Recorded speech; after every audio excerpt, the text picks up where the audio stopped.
the dual facade ally and alleged abettor. Pakistan officially positions itself as a crucial partner.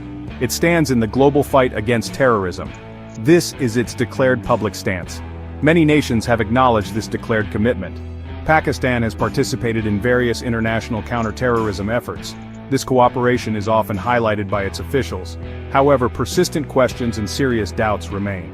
Its genuine dedication to eradicating all forms of terrorism is frequently debated on the international stage, leading to complex diplomatic interactions. Intelligence reports from various sources paint a starkly different picture. They suggest a more complicated and troubling reality. These reports often link elements within Pakistan to extremist groups. Intelligence agencies have consistently noted these patterns. The body of evidence pointing to these links has accumulated over many years. This situation naturally raises profound concerns among international observers. These concerns are not isolated but are shared widely across the global community, impacting trust. Specific militant organizations are frequently named in these discussions. Lashkar-e-Taiba, or LT, is one prominent example. Jaish-e-Mohammed, or JEM, is another often cited group. The Haqqani Network also features significantly in these allegations. These organizations are notorious for their violent activities, perpetrating devastating attacks. Their operational reach often extends far beyond Pakistan's borders, affecting multiple countries and contributing to widespread instability. These extremist groups reportedly operate from within Pakistani territory. They are alleged to use its soil as a sanctuary and a base for their operations. From these safe havens, they are accused of planning and launching attacks targeting neighboring countries. India has historically been a primary target of such cross-border militant activities. Afghanistan also continues to suffer greatly from the actions of groups allegedly based in Pakistan. This alleged facilitation creates significant regional instability. The consequences of such a policy are far-reaching and deeply damaging to peace. Regional ramifications: India and Afghanistan in the crosshairs. India consistently faces significant and persistent security threats. Cross-border terrorism remains a major and pressing issue. The line of control in Kashmir is a perennial flashpoint. Infiltration attempts by militants from across the border are a common occurrence. Recent intelligence reports from late 2023 and early 2024 are particularly alarming. They indicated that Pakistan had activated several terrorist launch pads. This activity was noted along both the line of control and the international border. Reports from the period showed a worrying surge in the number of terrorists. These militants were observed gathering in proximity to the line of control. Since December 2024, intelligence suggested approximately 120 terrorists were amassed monthly. By December 2024, around 167 terrorists were reported to be present across the border. This represented a notable increase from the 40 to 50 estimated in December 2023.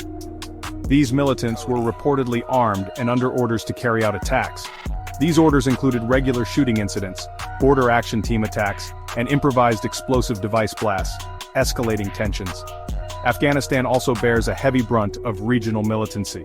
Pakistan, on its part, claims that transnational groups, especially the Tehrik-e-Taliban Pakistan, orchestrate violence from sanctuaries within Afghanistan. These groups launch attacks targeting Pakistani security forces and civilians. This cross-border tension has significantly escalated. The Afghan Taliban's takeover of Kabul in August 2021 is seen by Islamabad as a factor worsening the situation.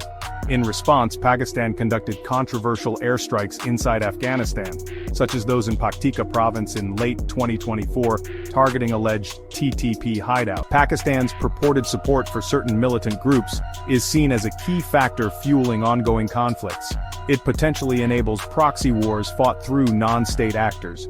Cross-border terrorism becomes an endemic problem, making lasting peace elusive. The strategic misuse of militant outfits by state intelligence networks is frequently cited by analysts. This policy undermines genuine peace efforts. It perpetuates a dangerous and destructive cycle of violence, impacting millions of lives. Global scrutiny and international pressure. The international community is watching Pakistan's actions very closely. The Financial Action Task Force, a global anti-money laundering and anti-terror financing watchdog, has taken significant action. Pakistan was placed on its gray list for an extended period. This was due to identified deficiencies in its systems to curb terror financing and money laundering. The gray listing negatively impacted Pakistan's economy. It also considerably affected its international standing and access to financial markets. Diplomatic pressure on Pakistan has been consistent and multifaceted. Key Western nations, including the United States, have repeatedly demanded greater accountability. Various global forums echo these demands for transparent and irreversible action against all terror groups. Pakistan faces intense scrutiny regarding the sincerity of its counter-terrorism efforts. The international community continues to seek genuine, demonstrable, and sustained change in its approach. This sustained pressure is unlikely to cease in the near future.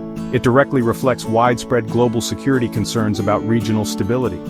The role of Pakistan's intelligence networks is often brought into question. These agencies are frequently accused of strategically misusing certain terror outfits. This is widely perceived by some observers as an instrument of state policy. These militant groups are allegedly used as proxies to advance specific geopolitical objectives in the region. This tactic of leveraging non-state actors is extensively criticized internationally. It is considered a dangerous and ultimately short-sighted strategy, risking blowback and further radicalization. It complicates efforts to build regional trust. This alleged dual role carries severe and undeniable consequences for Pakistan. Publicly, the state consistently condemns all forms of terrorism. Privately, however, it is accused by many of enabling or tolerating certain groups. This apparent contradiction significantly damages its international image. Its overall credibility on the world stage suffers greatly as a result. Economic prospects are also harmed due to investor uncertainty and sanctions risk. Trust with international partners is eroded, making vital global cooperation on security and economic matters increasingly difficult. The internal paradox and concluding reflections. Ironically, Pakistan itself is a significant victim of terrorism.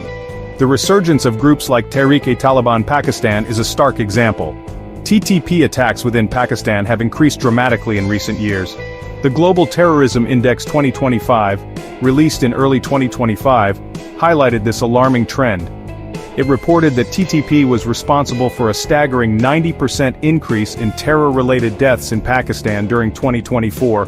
This surge positioned TTP as the third deadliest terrorist group globally, underscoring the severe internal threat. Pakistan recorded the second largest global increase in terrorism-related deaths in 2024. Fatalities rose by a concerning 45%, totaling 1,081 deaths.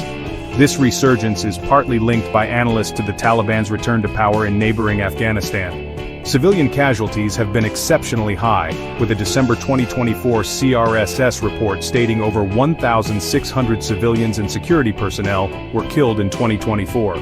Pakistani security forces, including military, intelligence, and police, faced their highest number of terror attacks and fatalities in a decade during 2024, with immense human cost. Abilities for the Pakistani state. The state's credibility is substantially weakened by these contradictions. This erosion of trust occurs both among its own population and within the international community. This complex policy has, in many instances, evidently backfired. Some of the very groups that were allegedly tolerated or supported in the past now pose direct and potent threats to Pakistan's own security and stability, creating a dangerous internal paradox. This complex and precarious situation has broad and serious implications. Regional stability in South Asia remains exceedingly fragile. Global security is also tangibly impacted by the persistence of militant havens. Genuine, indiscriminate, and sustained efforts to counter all forms of terrorism are therefore vital. Pakistan must comprehensively address these multifaceted challenges. A transparent and unambiguous approach is necessary for progress.